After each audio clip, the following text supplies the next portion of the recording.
Biglaan nga yung pagkuha namin ni Papa ng motor pang service niya. Kulang na lang din, balutin na namin yung buong bahay ng lona at gawing gift wrap.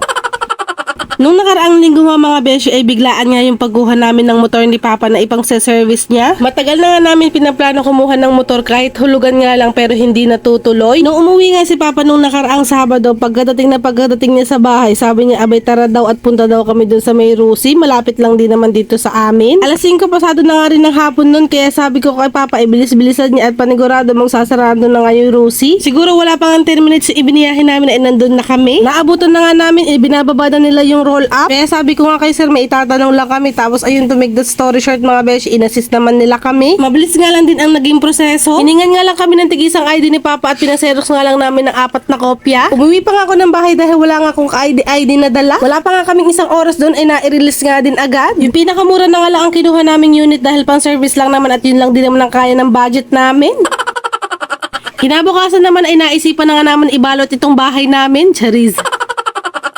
Day off nga ni Papa ngayon kaya sabi ko sa kanya ay tapalan na nga namin ng lona itong labas dahil panay na nga ang ulan. Medyo sira na nga rin kasi yung lumang lona at malakas nga aanggi ng ulan kapag malakas ang hangin. Kaya sabi ko nga kay Papa tapalan na lang namin ulit kaysa naman tanggalin pa yung luma. Yung budget nga sana namin na iniipon na para dyan pampagawa ay napunta nga sa motor. Nagpapasalamat pa nga rin ako kay Lord kahit ganito pa lang ang bahay namin ay at least nga ay may sarili kaming tahanan. Mas masarap nga sa feeling na walang nakikialam sa'yo kahit maghapon ka pang humilata. At kahit saan tambak man niyang gawain mo, sariling kilos nyo lang mag-asawa at mga anak mo ang titignan mo. Magpapasalamat pa rin kasi kahit sa tag-init at tag-ulan ay may nasisilungan pa rin tayo. Ano man nga ang sitwasyon natin ngayon ay hindi naman panghabang buhay. Anyway, itong baby Kenzo naman kanina pa ka nakikigulo at inaabot pa nga yung pako kay Papa. Naisipan ko namang alugin nga itong ilalim ng lona dahil madami na ngang nalaglag na mga kung ano-ano at duming na ibon doon. 3 taon na nga kami sa bahay namin na yan at hindi pa nga namin na ipapaayos. Ilang bagyo na nga rin na dumaan sa amin pero hindi pa naman nilipad yung bubong namin.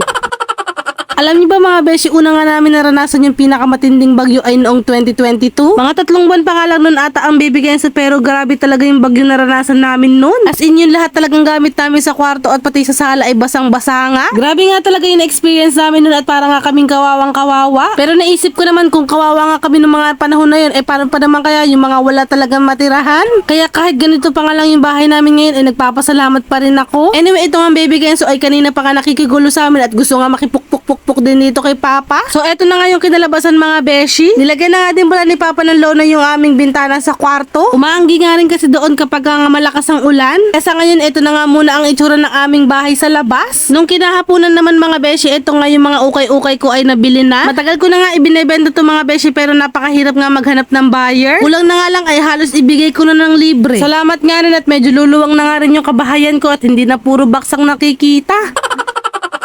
At dyan na nga muna po nagtatapos ang aking vlog mga beshi. Maraming salamat sa panonood at pagsuporta. God bless us all. Mwah, mwah.